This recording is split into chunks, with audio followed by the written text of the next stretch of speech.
1, 2, 3. Vendredi 15 novembre 2019, un petit point marché pourrait tenter d'expliquer où en sont les indices mondiaux. Alors, j'avais plaidé assez longtemps, pendant toute cet automne 2019, ce début d'automne 2019, le fait qu'on était bloqué sous une espèce de résistance oblique ascendante.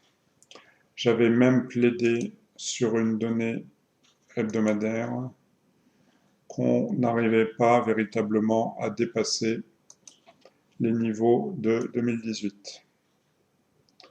Il s'avère que ça a été fait par une explosion relativement importante des cours depuis mi-octobre à peu près. Ça s'explique fondamentalement par le fait que Mario Draghi a à nouveau béni les peuples, a annoncé à peu près mi-octobre des injonctions de liquidité à nouveau sur les marchés financiers. Il a réouvert le quantitative easing avant de partir de son poste. On a la même topologie sur l'Eurostock 50, qui est le résumé des plus belles progressions européennes sur les 50 plus grosses capitalisations. On a clairement débordé à la hausse les plus hauts. Même sur le S&P 500, l'indice américain, là il y a encore les tracés que j'avais plaidés cet automne, cet été, on a clairement débordé les niveaux. On est clairement en train d'exploser à la hausse encore plus haut les niveaux actuels. C'est un signal fort de hausse qui a eu lieu à partir de ces environs-là, fin octobre, début novembre. On a eu un signal très fort de hausse. Alors, maintenant, que peuvent faire les cours sur ces niveaux-là? Je ne sais pas. Franchement, je ne sais pas. J'ai moi-même été surpris par la hausse. Je n'y ai pas participé. Mais ça n'engage que moi. Ça engage potentiellement ma compétence à ce niveau-là de ne pas avoir cru au débordement des niveaux. Pourtant, les cours nous l'ont montré. Ceci étant dit, on va s'apercevoir que on a effectivement dépassé tous ces niveaux-là. Il n'y a guère que sur le DAX qu'on est à peu près sur les mêmes niveaux, mais on sait que le DAX est plus faible que les autres indices. Sur l'Eurostock, sur une base très longue qui remonte à 2007-2008, on a dépassé les niveaux. On a, je répète, clairement dépassé les niveaux. Il faut l'admettre. J'avais prévenu que... Alors, il n'y a pas eu que Mario Draghi qui a béni les peuples, il y a eu surtout des arrangements, enfin pas des arrangements, c'est péjoratif de dire des arrangements, il y a eu du mieux aller sur la guerre sino-américaine. Ça a beaucoup aidé aussi. Voilà. L'or, si on se place sur une base journalière, a fléchi un petit peu sur ce niveau-là, a fléchi légèrement sur ce niveau-là. Bon, l'or me paraît pas en danger pour le long terme, mais rien n'est moins sûr encore. Il y a une petite vidéo sur l'or sur ma chaîne YouTube et sur les émissions de publication envers mes abonnés, vous pouvez la regarder aussi. L'argent a aussi un peu fléchi. On est sur des niveaux qui peuvent compter. Le gold peut plus ou moins...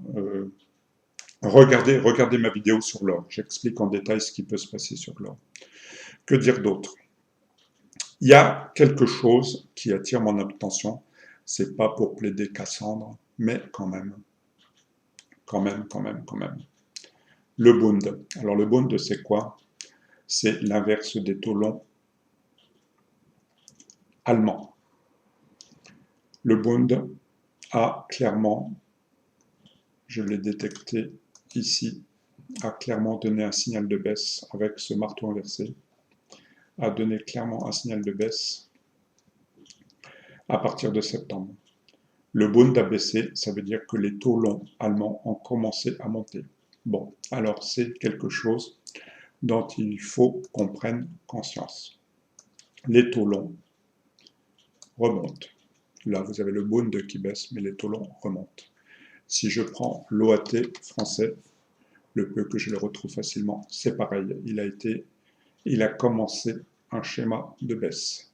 Si je vais chercher un peu plus loin ce qu'on appelle le T-Notes, le peu que je le retrouve très rapidement et que je puisse l'afficher, le T-Notes, il est là. Le T-Notes, c'est le 10 ans américain, c'est l'inverse du 10 ans américain. Il est rentré dans un schéma d'arrêt de la hausse, au moins. On est en train de dire que sur ces derniers temps du mois d'octobre, il a baissé. Est-ce que ça va aller plus bas? Je ne sais pas. Mais j'en reviens au Bund allemand et à l'OAT française. Clairement, ils sont rentrés pour moi dans un schéma de baisse.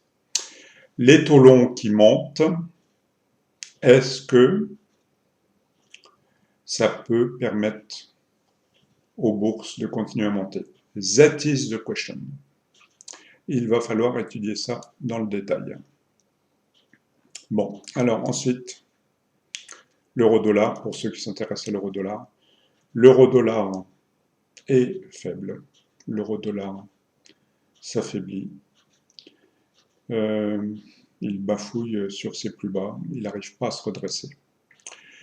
Que dire d'autre? Le gold, j'en ai parlé. Alors, j'ai parlé du Bund, je reviens un petit peu en arrière. Je vais vous parler du Schatz. Alors, le Schatz, c'est les taux courts allemands. Le Bobble aussi. Le Bobble et le Schatz allemand sont rentrés dans un schéma de baisse. Donc, c'est l'inverse des taux courts et des taux moyen terme allemands, pour ne prendre que l'Allemagne comme référence. Les taux commencent à remonter.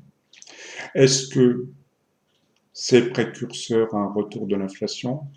Par ailleurs, dans certains logiciels, j'ai des signaux très forts de fonds communs de placement et de SICAV liés à l'inflation qui se redressent. Là, je n'ai pas démarré mon logiciel, je ne peux pas vous le montrer. J'ai détecté sur l'assurance vie Swiss Life des fonds inflation qui étaient sur le point de se redresser. On a des bourses qui montent, on a des taux d'intérêt qui se redressent. Jusqu'à quand va tenir cette équation? Je ne sais pas. Je ne sais même pas être affirmatif à dire si les taux montent, c'est un signe plus ou moins de faiblesse à plus ou moins court terme pour les indices. Je ne suis même pas sûr de pouvoir être affirmatif à ce niveau-là. Ça serait beaucoup trop prétentieux. Je vous invite, le peu que je trouve rapidement le site internet sur mon écran de droite et que je le balance sur mon écran de gauche, je vous invite à regarder la dernière conférence de Carmignac. Donc vous tapez ici Carmignac, tout simplement Carmignac, sur tout bon moteur de recherche internet. Vous allez tomber sur un site qui représente la plus grande maison de gestion en France, qui gère plusieurs dizaines, si ce n'est centaines de milliards d'euros. Et vous avez accès ici à la dernière conférence de fin octobre sur notre vision des marchés, les chemins qui ne mènent nulle part. Ce titre n'est pas péjoratif, hein, c'est pas pour abonder dans mon sens à dire que demain il y aura une catastrophe. Vous regardez la vidéo, vous regardez Monsieur Didier Saint-Georges, qui est pour moi l'un des meilleurs analystes macroéconomiques à l'heure actuelle. Vous regardez sa vidéo, vous allez à un moment donné regarder ce qu'il plaide à la fin. C'est fondamentalement très très intéressant. Il est globalement relativement optimiste, mais hausse de la fiscalité à des il fins. met un grand bémol à la fin de sa démonstration.